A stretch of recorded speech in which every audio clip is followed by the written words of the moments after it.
Story 1: The Lake of Shadows.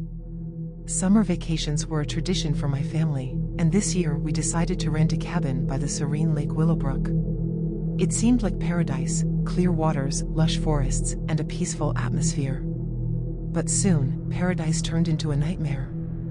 One hot summer night, we gathered around a campfire by the lake, telling stories and roasting marshmallows.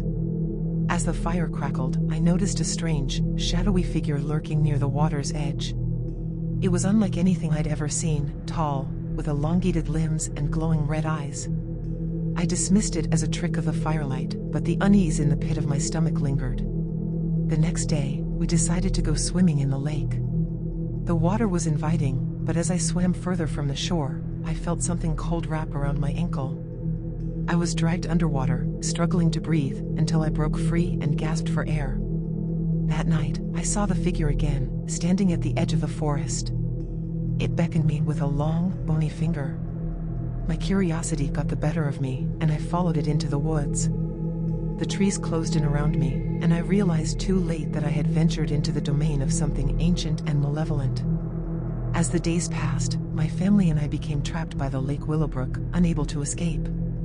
The figure in the shadows grew closer, its presence suffocating. We knew we had to find a way to break the curse of the lake or be consumed by its darkness forever. Story 2: The Sunburned Stranger. Summer was in full swing, and I decided to take a solo road trip to the picturesque coastal town of Sunhaven. The quaint beach cottages and the allure of the ocean drew me in. Little did I know, I would encounter something that would haunt my nightmares. One scorching afternoon, I found a secluded stretch of beach, a hidden gem away from the crowds.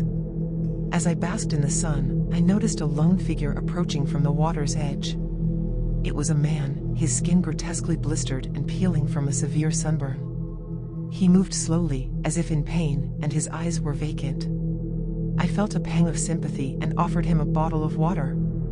He accepted, but as he drank, his gaze locked onto mine, and an unsettling smile crept across his face. It sent shivers down my spine.